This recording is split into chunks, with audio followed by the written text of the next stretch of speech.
कंठवर्णी आ पहुंचे असम के कामाक्षी तीर्थ में। इस दुर्लभ मनुष्य जन्म का ध्येय है परम सत्य की प्राप्ति। व्यसन, वहम, मलिन मंत्र तंत्र आदि से किसी सत्य को प्राप्त कर लेने जैसा जो अनुभव होता है वो परम सत्य नहीं परंतु केवल भ्रम है।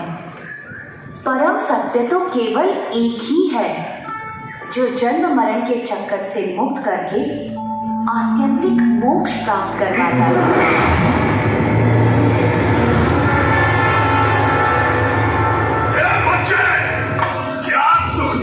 बातें बना रहा है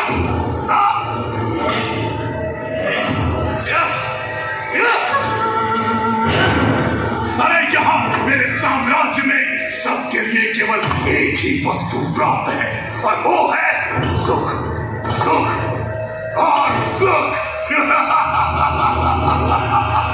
समझा तू?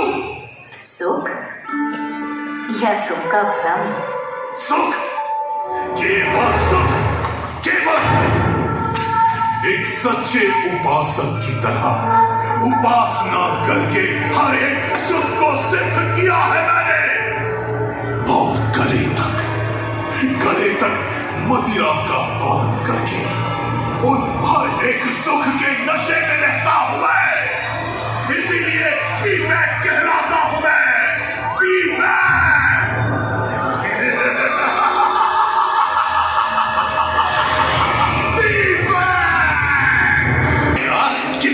शक्तियों के सामने उनका ज्ञान कैसे हवा में फुर्र हो जाता है।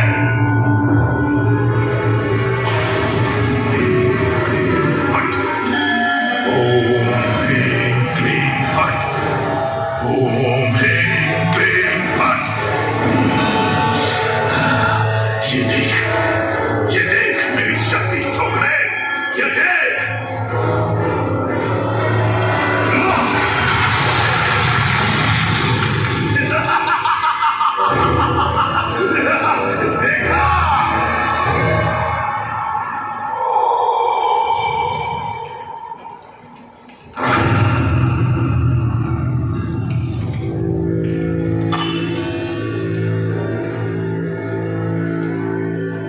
घबराइए मत, परमात्मा की दिव्य शक्ति पर भरोसा रखिए, उनका दृढ़ आश्रय रखिए, तो इसकी मलिन विद्या की शक्ति अपने आप असमर्थ हो जाएगी, आपको कुछ भी नहीं कर पाएगी। ये छोकरे, मेरे शिष्यों को मेरे ही विरुद्ध भड़का रहा है तो? भड़का नहीं रहा पर जगा रहा, क्योंकि इस बेचारे वृक्ष की तरह ये सभी निर्दोष हैं। तू उनकी छोड़ और अपनी सोच। तुम भी तो अपनी सोचो विवेक, दूसरों के विनाश से स्वयं का विकास करने पर तुले हो तुम। ऐसे भोले भाले लोगों को मूर्ख बनाते हुए तुम इतने अंध हो गए हो कि स्वयं को भी मूर्ख बनता हुआ देख नहीं पा रहे हो।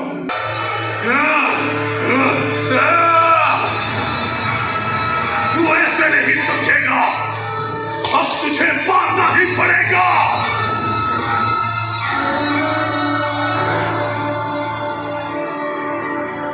परमात्मा की काल शक्ति के सिवा कोई किसी को मार नहीं सकता।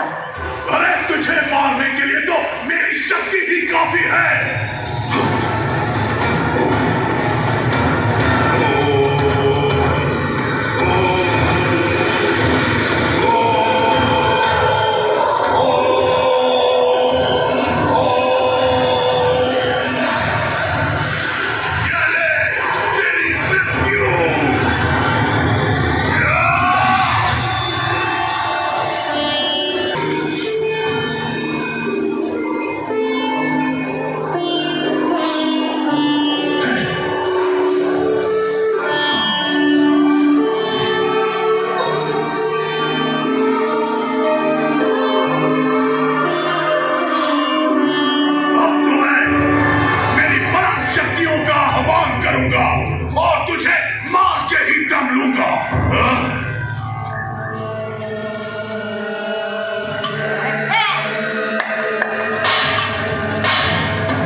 नीलकंठ वर्णी, क्षमा कर दीजिए मुझे, मैंने बहुत बड़ी भूल की है।